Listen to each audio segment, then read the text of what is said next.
Good morning guys. এখন বাজে ভোর 4:30 আর আমরা বেরিয়ে পড়েছি টাইগার হিল দেখার জন্য। টাইগার হিলে সানরাইজ দেখতে যাব। তো আমাদেরকে ড্রাইভার আগের দিন রাতেই ফোন করে জানিয়ে দিয়েছিল যে আমাদেরকে 4:30টার সময় ঘুম স্টেশনের কাছে চলে আসার জন্য। তো অরূপ যখন আমাকে 4:30 ঘুম থেকে ডেকে তোলে, অলরেডি সে ফ্রেশ হয়ে কমপ্লিট পুরো।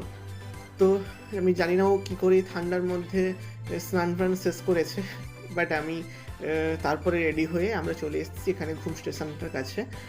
তারপরে পাহাড়ের সেই সৌন্দর্য দেখছিলাম, যেখানে আলো জ্বলছে, বহুত পাহাড় দেখা যাচ্ছে। আর দুদিন পর যেহেতু পূর্ণিমা ছিল, তাই জন্য চাঁদটাও বেশ সুন্দর লাগছিল, রেড কালারের চাঁদ উঠেছিল। তারপরেই আমাদের গাড়ি চলে এলো। প্রচুর গাড়ি চলে গেছে, বাট আমাদের এটা লেট করছিল। তারপরে আর অনেক গাড়ি আসবে, সামনে সারি সারি পুরো গাড়ি যাচ্ছে।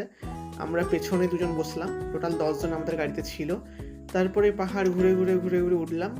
মাঝখানে একটা জায়গায় আমাদেরকে নামিয়ে দিল, সেখান থেকে আমাদেরকে একটু হেঁটে যেতে হবে খানিকটা।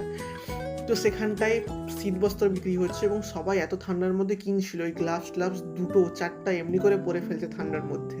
তারপর যখন আমরা টাইগার হিলে পৌঁছালাম, সেখানে দেখি যে প্রচুর লোকের ভিড়, এবং সেখানে একটা শেড মতন করা রয়েছে বা পরবর্তী কাজ করবে তার জন্য একটা জায়গা রয়েছে। আমরা সেখানে উঠে দাঁড়ালাম।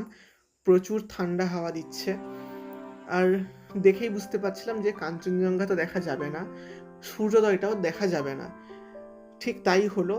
তখন 6টা বাজে, সূর্যদেব যখন মাথার উপরে উঠে আসেন, তখন আমরা দেখতে পাই যে মেঘের ভিতর থেকে সূর্যদেব উদিত হচ্ছেন।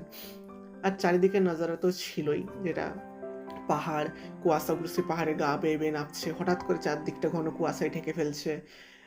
এমনি জাস্ট একটা আলাদা রকম ফিল হচ্ছিল। তারপরে সেখানটায় ম্যাগি বিক্রি হচ্ছিল। অফকোর্স পাহাড়ি স্থানে ম্যাগি খেতে হবে। ওই একটা পাতায় ম্যাগি, যেগুলো 50 টাকা করে। নর্মাল ম্যাগি ছিল, সম্ভবত 2 প্যাকেট হবে না, 2 প্যাকেট থেকে সামান্য কম, এবং তাতে এই মটরশুঁটি গাজর এক্সট্রা ফ্লেভারের জন্য দিয়েছে, একটু মশলা ফসলা। তো আমরা ওখানে খাওয়া দাওয়া করে তারপরে আমাদের ফোন এলো যে আমাদের গাড়ির কাছে ফিরতে হবে, কারণ আমাদের নেক্সট ডেস্টিনেশন যেতে হবে।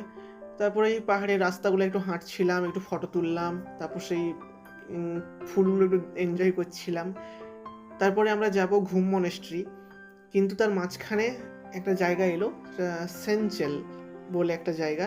এটা আমাদের লিস্টের মধ্যে ছিল না এই ঘোরার জায়গাটা, বাট যেহেতু এই গাড়ির মধ্যে সবাই ওইটা রাস্তায় পড়ে, তাই জন্য ওখান থেকেও সবাইকে ঘুরিয়ে আনা হয়। তো ওখানে আমরা গেলাম। তারপরে ওখানে এই ফটো তুললাম। ওখানে একটা লেখা রয়েছে আই লাভ সেঞ্চেল বলে। তো ওখানে আমরা, হ্যাঁ, এখানে একটা ভালো যে, হ্যাঁ, কারণ সবার তো পার্সোনাল ফটোগ্রাফার নেই, তো আমরা একে অপরের ফটো তুলে দিচ্ছিলাম, আমাদের ফটো অন্য কেউ তুলে দিচ্ছিল। এটা বেশ বেশ রোমান্টিক একটা ব্যাপার। আর হচ্ছে এখানে আমরা কফি খেয়েছি পাহাড়ে এসে, দার্জিলিং কফি, নর্মাল কফির স্বাদই ছিল। তো বাই বাই, এইটুকুই আমাদের ভিডিও।